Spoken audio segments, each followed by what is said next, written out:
Hey guys, what is up? It is me, Pagey, here once again with another video on Stargirl Season 3, and this is going to be my review for episode 11 for this season, the third last episode, otherwise entitled The Haunting. But of course, spoiler if you've not watched the episode, because there's going to be spoilers in this episode in regards to what happens, so go away if you've not watched it. But if you have watched it, be sure to let me know in the comment section down below your various thoughts and reactions to this episode, what was your favorite part and all that, and any thoughts and theories moving into the final two episodes of the season. Always curious to read what you guys are thinking, and of course you're going to enjoy the episode, or enjoy the video might I say, but also enjoy the episode and just want to show support. Why not drop a like on the video to do all that? So last episode obviously dealt with like the fallout from the battle at the McKents, and just focus on the threat that they could have going forward. But as we see at the end, the threat is revolving around the McKents potentially, but not in the way we thought, as we do see Paula and Crusher, or the Crocs, being killed by a reformed Icicle, who was the hooded figure we saw looking over the surveillance screens a couple of episodes before that one, with Icicle not just killing them, but also completely destroying the Crocs' bodies with pretty much little to remain, just some bits and pieces. But this episode as a whole, like I was maybe like halfway through, I was like, oh, is really much happening. But it was really building up the final two episodes. We always get that with really any show, that if it's especially a network show, but just any show that really has like a 13 episode, maybe 15 episode season, is that they'll spend the third last episode building everything up. And you might get like one or two reveals, but it's reveals that are really relevant to having those last two episodes work as almost like a finale two-parter. And that's exactly what this episode did. Didn't have any weak points. It just didn't do a ridiculous amount in regards to progression. It just sort of answered some questions and sort of set certain characters up in certain positions in regards to what they believe, who they side with, their intentions going forward, and everything like that. But still a solid episode. But the episode does start off with a flashback, which I was hoping we would get to only 1 year ago. Only 1 year ago, which was the end of season 1. But that's because season 2 was only over like a couple of weeks, or like 3 weeks or something like that. Like, for those that don't know, season 2 wasn't over a ridiculous period of time. It was just over like a bit of the summer period between, school. So yeah, that's why it was only that long ago, 1 year, even though for us it's like, what, 2 years or something like that. But we do see the aftermath of Mike hitting Jordan McKen, aka Icicle, with that truck, with his body parts, made of ice, just melting over time, which then allowed him to come together as one big sort of puddle of water or matter and shelter beneath Blue Valley while he recovered. So obviously it's taken a year for him to get to the point that we saw him at the end of last episode. But in the present day, you can sort of just feel like a bit of unease over Blue Valley following the events of last episode, with just the fact that like Rip City, like the gym that the Crocs own, is just not open like it usually would be, and it just feels like there's a lot of dread over the town. But we also do see Jordan still recovering bit by bit over his body, like his hand.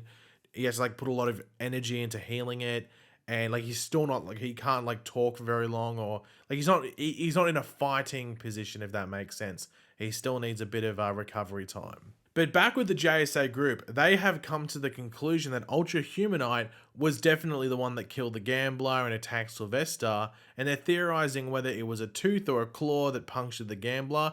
And for me, I just don't know how, like, we know that Icicle isn't fit enough to do this stuff. So obviously he could have stabbed the gambler with an icicle and it could have melted away. But then when some of that DNA still been, like some of that matter been in there, it's a bit hard to tell. But he just wasn't, we've seen him, he's just not strong enough. He's struggling. So it just doesn't seem like he could be the one to do it. It just seems like if there's going to be someone, it would be Ultra Humanite. However, the McKents joining their side to team up is brought up.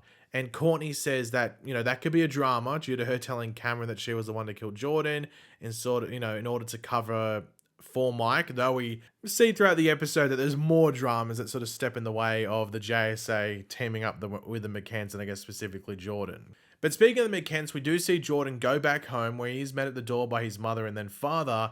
But while they are like shocked and then I guess happy to see their son, Cameron's reaction is one of like pure shock. And you can see him sort of like shaking in other scenes, just sort of like can't, gather himself. And Cameron just wants to know why he went and healed away from their home and just let them think he was gone, that he was dead, that he was gone forever. But this is when Jordan does reveal that Mike was the one who actually killed him. But he doesn't want revenge. he has forgiven them and he wants peace. But, whether that's real is another question. I think if you're going to put money on it, you say, nope, Jordan's lying because, I mean, killing the Crocs last episode wasn't overly peaceful. It's probably not the best place to start if you really want to, set a peaceful environment up. So, yeah, I'm not buying a Jordan. I don't think anyone with half a brain would. But when Artemis comes to Courtney's asking if they've seen her parents, this does lead Beth to tracking Sportsmaster's mask, might I say, which of course leads them into the tunnels beneath the town. This, of course, leading them to the room with all the surveillance screen, and in turn, the remains of the Crocs, which leads to, I would say, the first real time we have seen Artemis show real emotion. Like, she breaks down crying, and there's another portion of the episode where that happens, which we'll talk about later. But that was sort of weird. Like, the times that hit you most emotionally is when it's someone that you're not used to seeing have those emotions. So seeing Artemis break down crying like that, screaming in pain, it was hard sort of hard to watch because you're just not used to that character being that sort of situation. Like if it was Courtney or Yolanda or Beth, like it's sort of maybe similar to like Rick in season 1, like he was sort of like hard and everything like that and didn't show much emotions. Then he has sort of as like a breakdown and stuff, and you feel it a bit more. So that's what it was sort of like with Artemis there. It was a bit hard to, take in because you're not used to it. But also the room size where the surveillance screens were and where the Crocs' bodies lie, this leads them to realize that this wouldn't have been the Ultra Humanite looking over them or the person that killed the Crocs. Just doesn't make sense. But the news of the Crocs' death does spread over, and we do see the reactions from both Pat and Barbara and just how much those deaths now mean to them since the Crocs sort of took that new lease on life. But Barbara, has to deal with something even more shocking, and that's the return of Jordan McCants right in her face at the American Dream. She's in the house of the killer. That's maybe the best way to put it. I don't know. But that Jordan and Barbara chat, I was wondering when it was sort of in the trailer if it was going to be like Jordan trying to like you just say, "Hey, I've changed," or it was like a threat, and it was the former. He's just like sort of like, "Oh yeah, I've changed," and everything like that. And though Barbara thinks that Jordan's return won't be accepted by the people of Blue Valley, or specifically just the American Dream people, it's the opposite. And the people already have accepted his return and believe his story within the town. So Jordan's all sweet because Blue Valley loves him. I mean, we had that big mural there and no one's painting over it saying, oh, we don't like him or anything like that. People accept it. Now, Jordan says that he wants to help the JSA take out the Ultra Humanite, and he knows about all this because he's been watching through the surveillance screens.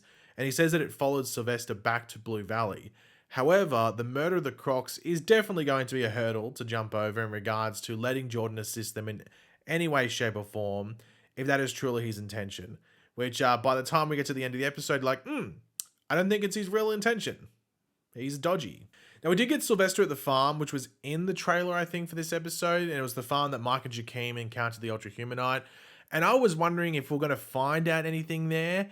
But really, it was just a place in which he receives a call from Courtney where he is sort of updated on the death of the Crocs first, but more importantly in regards to into like Sylvester's arc, the return of Icicle. Now it's important to remember that Icicle was the one that injured Sylvester, which ultimately led to his short-lived death. So he's not happy, wants some revenge, and he destroys the barn. Don't think there would have been anything of importance in there. Maybe there was, but I guess too late now. Now, as you'd expect, Sylvester's just not on side with this attempted JSA alliance by Jordan McCant at all. But Pat thinks that leaning into it could, get them the best of both worlds, where they sort of, have help to take down Ultra Humanite and then can eventually take down Jordan or Icicle as well. But Sylvester's just not on side with that at all. He's just like, no, don't try and bargain with me. It's not going to work. And we know Sylvester has had some anger issues this season, so it would have been very, very, very surprising if he was calm and collected and sort of like, yeah, let's negotiate about all this. Like, no, it's not going to happen, is it? And to be honest, I'm siding with Sylvester throughout all of this. Jordan's whole thing in season 1 was putting on a facade and being all happy, friendly, and that's why Blue Valley liked him, which allowed him to do his plan. He's just repeating his plan. The fact that people were going on with it, I was like, what are you doing? Stop believing him. Sylvester's right. Now, Cameron's visit to Courtney's house was really weird. Like, he's making excuses for his father's actions and wants things to go back to how they were. And I'm like, I don't think it's that easy, Cameron. It's not really going to work that well. And we know Courtney. She wants to see the best in everyone and believe that people are trying, are being good people. So Corny's going into it. I thought it was weird that she allowed Cameron to kiss her, but obviously that's just the feelings that she has towards Cameron. But just the fact that he wanted things to go back to how they were and back to quote unquote normal, I was like, I think you might be dreaming there. But I'm very intrigued to see what Cameron's thing is for these last two episodes after this one, just because he believes his father, he's siding with his father. And yeah, I'm not, will he eventually side with his father and fight with his father, or will he fight against him? Who knows? Now, Jakeem does come up with a plan to wish Icicle's powers away, which, on paper doesn't sound too bad. But due to that being something that would actually kill him because his powers are keeping him alive, that actually can't be wished for. However, Cindy does randomly show up and the boys get one of their wishes, which isn't Cindy in their bedroom, but Cindy finally agreeing to team up with them. Though, because Cindy's in their bedroom, the boys do manage to make it a bit creepy. Yeah, not smooth at all. I think that's what I think that might be what Mike said. Now, of course, Cindy's been like sort of like dabbling with her father's labs and the creations and knows of like Ultra Humanite and stuff. So she might have some added information in regards to where maybe he's hiding out, between like where he sleeps and stuff like that. So that could be useful. Now, whether Mike and Jakeem get into extra trouble because of that, who knows? Let's wait and find out. But Cindy might have some of that intel. Now, Corny does bump into Jordan, and he is still pushing this whole proposed alliance with himself and the JSA, and I guess more specifically Courtney in this case. But Corny does bring up his past just deceitful actions from not just the past 24 hours with him killing the Crocs, but since what we saw in season 1 and even previous to that, when he killed the JSA, just all those people that were killed, the Zareks, all that, like Joey, he's just innocent, he's just on the road, and he's like, well, cop this, a car's going to run you over. And potentially all those people that are going to be killed with his plan from season 1. At times you think he is being, like Jordan's being like legitimately remorseful, and like, yeah, I realized that was a bad thing to do. But then at other times you just think like it's a ploy for another plan of his, and that, as I said, he's sort of acting like he was in season 1, that same Jordan McKent charm and charisma and stuff to make people side with him. So that's why I was sort of surprised that Corny was going along with it, but it's just Corny wanting to see the best in people and hoping that she would change. And I think it's so something can happen with Cameron at the same time as well. So I think it's some like teenage naivety, like Sylvester was saying as well. So you question Corny, but you can also see why she's doing it at the same time. Now, we did get that other Artemis outburst when she's in her room and everything like that. Once again, it hit hard because it's just someone that you're not used to seeing those emotions. And this was even more like focused than the one that we saw towards the beginning of the episode. Now, Barbara comes in to sort of like console her and everything like that and bring her back to the house. That house is getting fully loaded now because you have not only just the Whitmore Dugans, which is already a connected family or a blended family, but then you have Artemis coming in. But Yolanda's staying there as well. And speaking of Yolanda, she has a call to her mother, which once again is a bit of an emotional call. And obviously, all the recent events and stuff led to that call. I don't know if her mother would be at risk, or it's just more of like showing how big the stakes are, that there is a lot of danger there and everything like that. Not too sure if we'll see anything play from that. Maybe in the finale, maybe. We'll have to wait and see, I guess, though. I'm not too sure. But to end the episode off, Sylvester desperately wants Corny to agree to his plan to target Icicle specifically. But she hesitates, as she wants, as I said, to believe that Jordan has changed and is telling her the truth and everything. But that cuts away, because they're not going to lead us into next episode wondering if Jordan is good or bad. Because as we see in the woods, Jordan meets up with the Ultra Humanite, and it isn't to kill him, and Ultra Humanite's not there to kill Jordan, but we just hear that, quote unquote, it's time.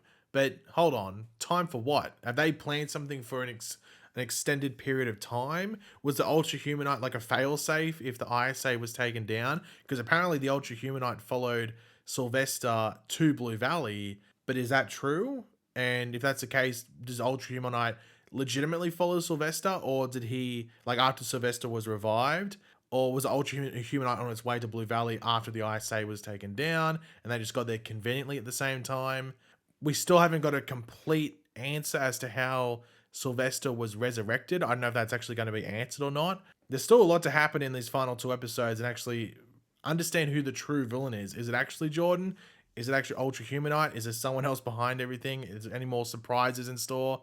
I think there's still a lot to go down these final 2 episodes, and I can't wait to see how it goes down. And I think Sylvester's going to be a big player in all of it because he's the one that wants to go on the offense while everyone sort of like just wants to see how things play out. So, yeah, it's going to be interesting. But yeah, guys, thanks for watching. Hopefully you enjoyed the video. If you did, it'd be awesome if you could drop a like on to show your support. Let me know in the comment section down below your various opinions on the episode and your thoughts and theories moving into these final 2 episodes and how you think things are going to play out. And of course, if you are new to the channel, make sure to subscribe and I will catch you guys later. Goodbye.